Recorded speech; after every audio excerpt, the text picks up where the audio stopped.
Have you ever considered the silent witness of heaven as the Son of God, Jesus Christ, hung upon the cross? Did the cosmos merely observe, or did the invisible realm resonate with an agony and triumph beyond human comprehension? Legend says the sun itself veiled its face, refusing to illuminate such a spectacle. But what of Michael the archangel, heaven's most formidable warrior, the one who cast Lucifer from grace? This being of immense power and unwavering loyalty, who knelt before no one save God alone, what was his response to witnessing the Creator beaten, mocked, and crucified by his own creation? Did he unleash a righteous scream? Did his celestial blade thirst for vengeance? Or did he avert his gaze, unable to bear the sight? He kneeled. The very ground of heaven seemed to tremble. But the question that continues to echo through eternity is why? Why would Michael, the paragon of angelic strength, prostrate himself on that day of unimaginable sorrow? What profound truth pierced his celestial armor, shattering the stoicism of even the most resolute angel? This is not merely a story of the crucifixion, but a glimpse into the heart of heaven itself, a revelation of divine love and sacrifice that redefined the very meaning of power. This is the story of the moment heaven wept. The moment the greatest of angels fell to his knees, overwhelmed by the greatest love ever displayed. Prepare yourself, for what you are about to experience may forever alter your understanding of the crucifixion. Heaven has never known silence until that day. All creation held its breath suspended in a state of agonizing anticipation. The celestial choirs were mute. The harps of the angels lay silent, and the thunder of wings was stilled. The symphony of eternity, usually vibrant with praise, was replaced by a silence so profound it felt like the very essence of light had been extinguished. Angels who had rejoiced at the birth of stars and the dawn of new worlds now stood frozen, their faces etched with an unfathomable grief. They had witnessed the rise and fall of empires, the cosmic dance of galaxies, and the fiery judgment upon the disobedient. But never in all their eternal existence had they witnessed such a profound paradox: the Creator of all things suffering at the hands of those he had created in love. Michael stood at the precipice of heaven, his gaze unwavering, fixed upon the earth below. He could see the hill of Golgotha, a raw wound upon the landscape. He could see the throngs of people, their faces contorted in hatred, shouting insults and mocking the very one who breathed life into their lungs. And though his heart burned with righteous fury, he remained still, bound by a decree he could not defy. The very hands that had fashioned galaxies now hung limp, pierced by Roman nails. The voice that commanded oceans to obey now cried out in agony, a sound that tore at the fabric of heaven itself. The one who commanded Michael's very being now hung powerless, bleeding, broken. Michael's wings, normally radiant with celestial light, trembled violently. This was the God he had served with unwavering devotion for eons, the Word through whom all things came into being, the source of all glory and power in the cosmos.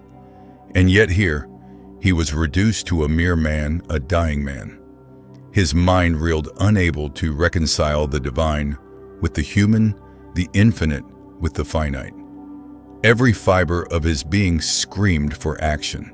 He had fought countless battles on God's behalf, battles that had shaken entire realms and sent legions of darkness fleeing in terror.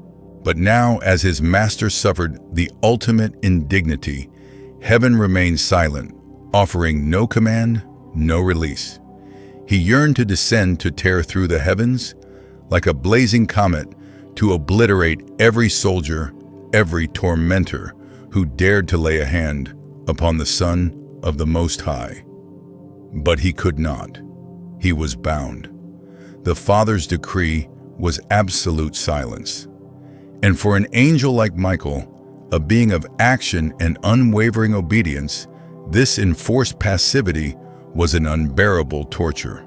He turned to Gabriel, his brother in arms, his face pale with sorrow.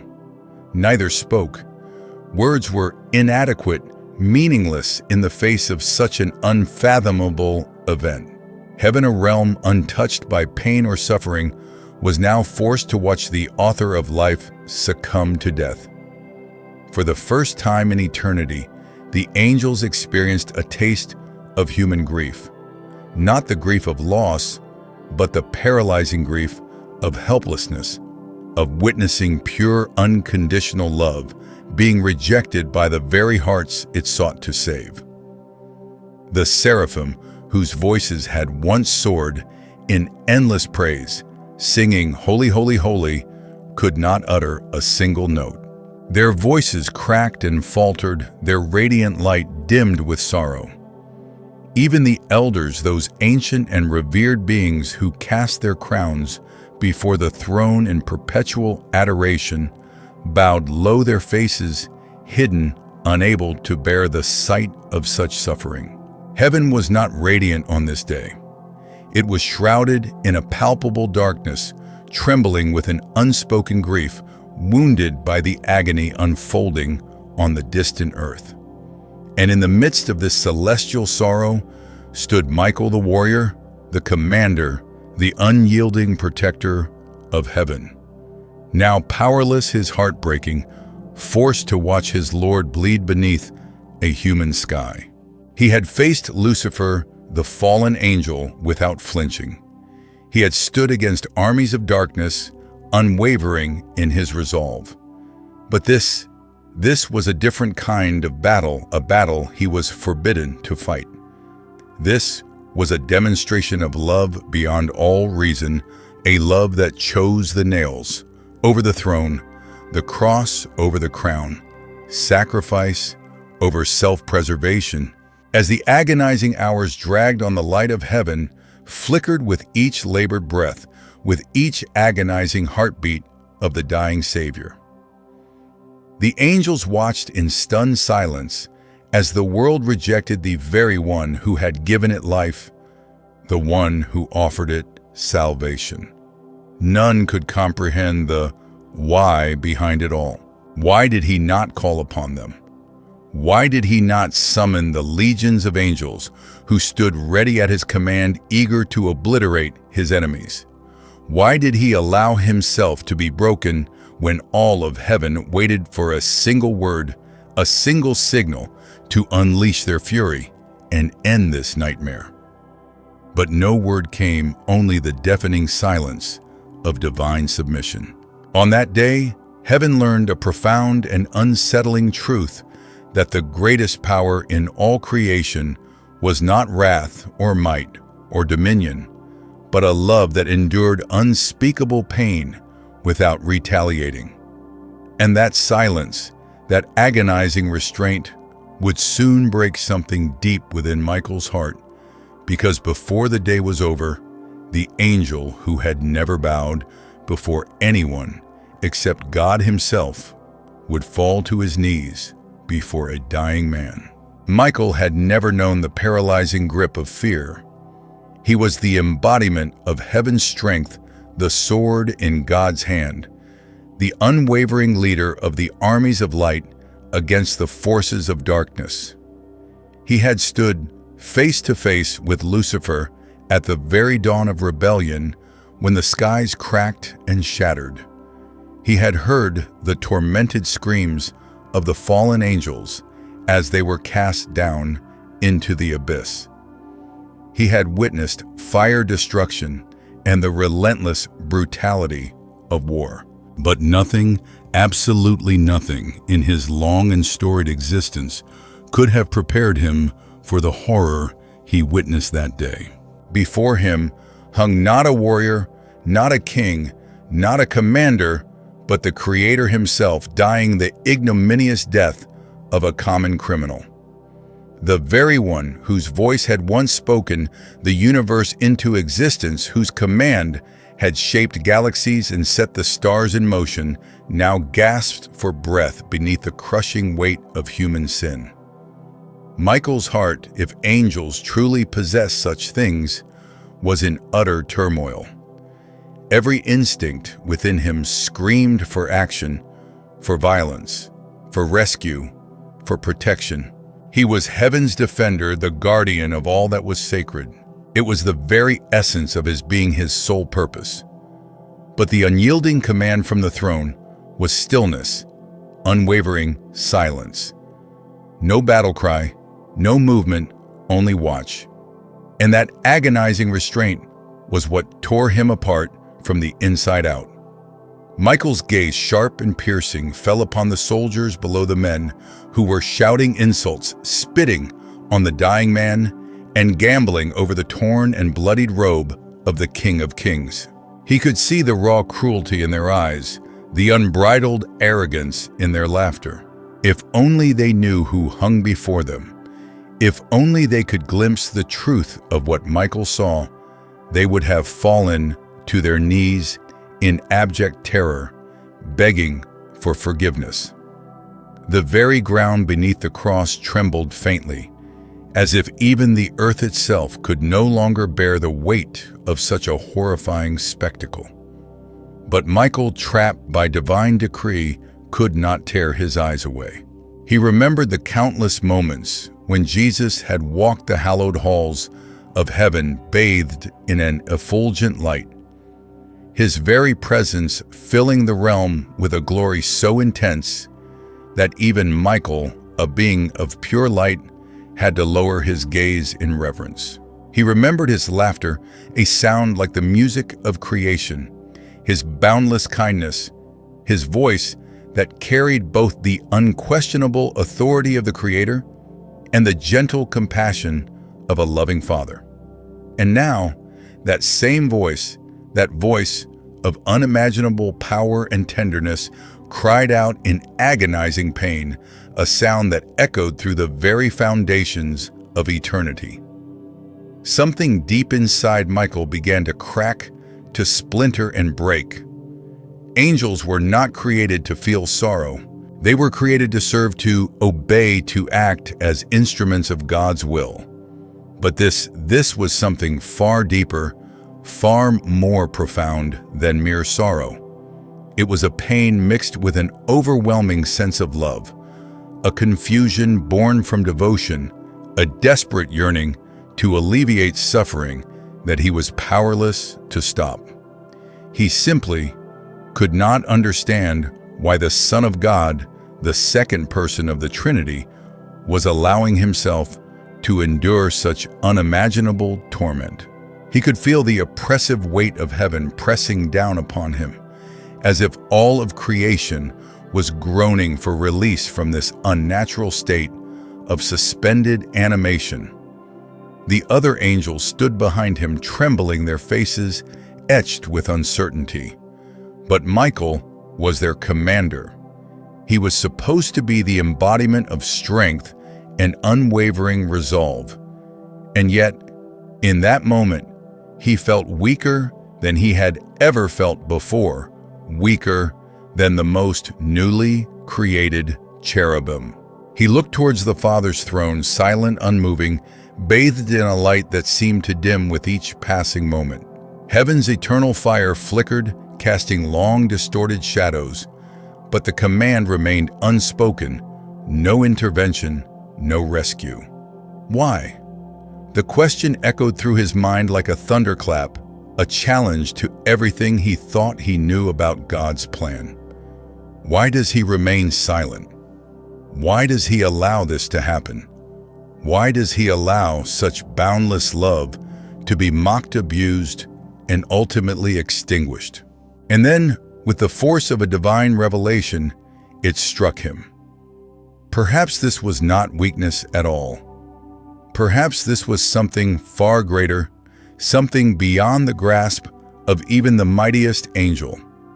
Perhaps the greatest victory did not come from drawing a celestial blade, but from the unimaginable strength of refusing to use it.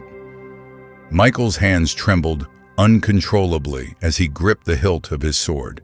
That sword, the same weapon that had cast Lucifer from heaven, the same weapon that had defended the celestial realm for countless ages, now felt strangely useless, inadequate.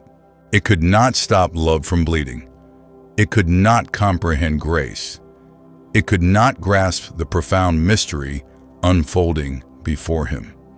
Slowly, deliberately, he released his grip. The sword slipped from his grasp, clattering against the golden floor of heaven. The sound, though relatively insignificant, echoed across the heavenly expanse, a single metallic cry swallowed by the oppressive silence. Every angel turned their eyes wide with shock and disbelief. Michael, heaven's most formidable warrior, had dropped his sword, the symbol of his power and authority. And in that moment, he felt it, the full, unadulterated weight of what was truly happening on the hill of Golgotha. He was witnessing love crucify itself to save those who were utterly undeserving of such a sacrifice. He was watching divinity willingly choose pain over power, mercy over might, redemption over retribution. Tears something angels were never meant to experience welled up in his eyes, blurring his vision. He realized with a clarity that pierced his very being that what he was witnessing was not a tragedy, but a transformation. It was the greatest act of love and sacrifice that heaven would ever behold, a moment that would redefine the very fabric of eternity. But his heart, if he could truly call it that, could not contain the sheer magnitude of it. He wanted to look away, to shield himself from the unbearable pain, but he could not. He was compelled to watch, to bear witness to the unfolding drama of salvation. He wanted to scream, to unleash the righteous fury that burned within him, but the unyielding silence held him prisoner. And in that silence, Michael finally understood something he had never fully grasped before, that even heaven's mightiest warrior could not comprehend the infinite depth of God's love until they saw it, broken, bleeding, and dying on a cross. The angel who had never bowed before any being was now starting to tremble, his celestial armor shaking with an uncontrollable force. The same knees that had stood firm before Lucifer, the same knees that had carried him through countless battles, were beginning to weaken before the agonizing sight of a dying Savior. When heaven trembled, Michael watched in horror as the sky above Jerusalem turned an unnatural black. It wasn't night. It was a manifestation of profound grief. The sun dimmed its light, refusing to shine upon such a spectacle. The wind grew cold and bitter, and even the earth seemed to shudder in pain, groaning under the weight of the unfolding tragedy. Creation itself knew that something was dying, something far more significant than just a man. It was the heartbeat of eternity, the source of all life, the very essence of love itself. From his vantage point above, Michael could see every single drop of blood that fell from the cross, each one glowing faintly as it touched the ground, as if heaven itself was marking each precious drop as a testament to unimaginable sacrifice. The angels behind him wept in silent agony, unable to comprehend why the light of the world was being swallowed by such overwhelming darkness. And then he spoke. A cry raw and desperate tore through the suffocating silence, a cry that sounded both human and utterly divine, emanating from human lungs, but carrying the weight of eternity. It echoed through the galaxies, through every realm, through every star that had ever been born, the sound of love wounded beyond all comprehension. My God, why have you forsaken me?" The words ripped through heaven like a lightning bolt, shattering the oppressive silence and striking at the very heart of angelic understanding. Michael staggered backward as if physically struck by the force of the cry. He had heard the voice of Jesus countless times, commanding the elements, teaching the multitudes, comforting the afflicted, but never like this, never broken, never desperate, never questioning. Every angel fell to their knees, unable to bear the sound of such anguish. It was not just pain they heard, it was separation, the Son calling out to the Father, and for the first time in all of eternity, the Father did not answer. Michael pressed his hand to his chest, feeling as if something inside him had cracked, irrevocably damaged. He yearned to fly to the cross, to lift the Savior from the nails, to silence the mocking crowds, to end this unspeakable madness. But still, heaven's unyielding command was silence, non-intervention. He remembered when Jesus had said, "Do you think I cannot call on my Father, and he will at once put at my disposal more than 12 legions of angels?" And Michael knew that he was one of them, waiting ready, aching to be called into action. But the call never came, because Jesus didn't want rescue, he wanted redemption. As the words, "It is finished," finally escaped the Savior's lips, the heavens trembled, not with fear, but with the force of divine completion.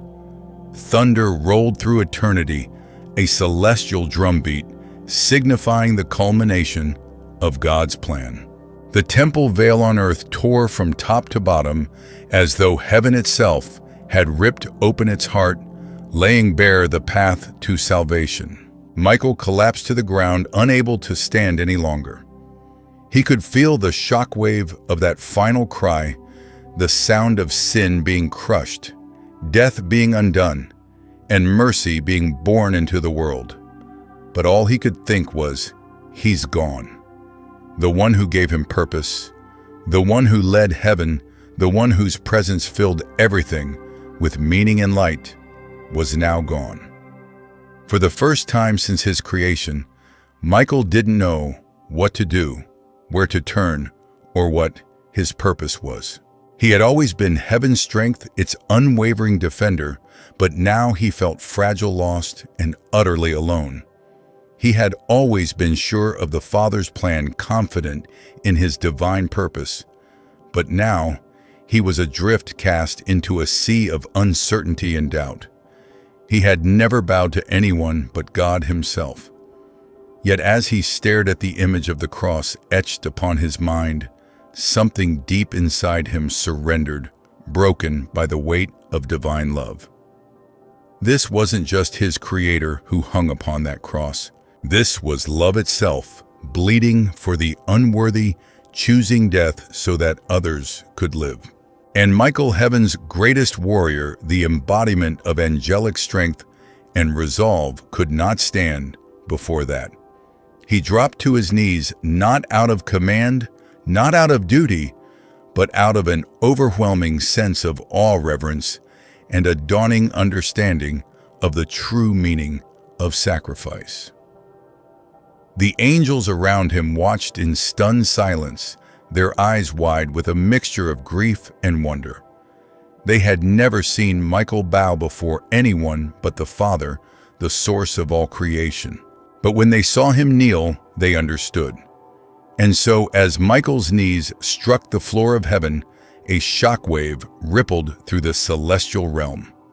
The armies of angels beings, forged from light and fire, followed one by one the hosts of heaven, bending in reverent silence before the image of a blood-soaked cross suspended between earth and eternity.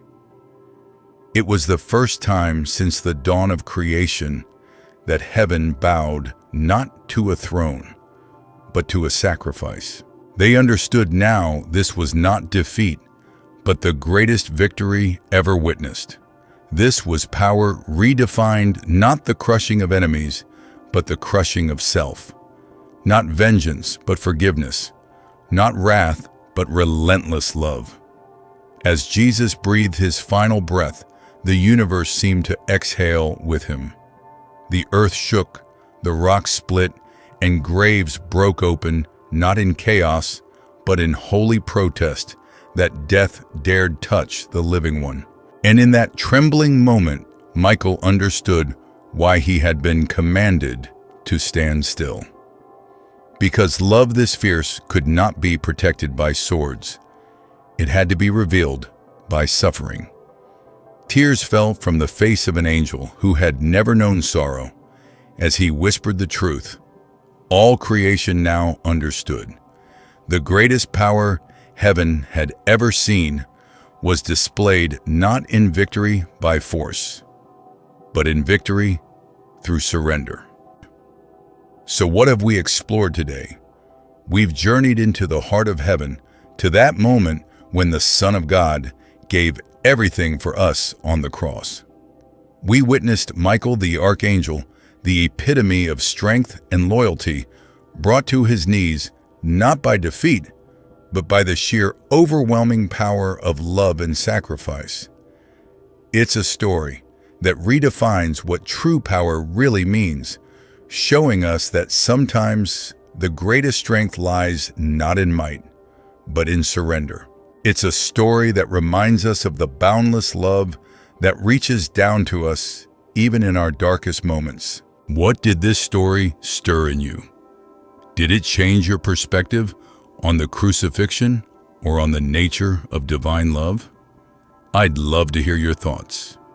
Leave a comment below, share your reflections, ask a question, or simply join the conversation.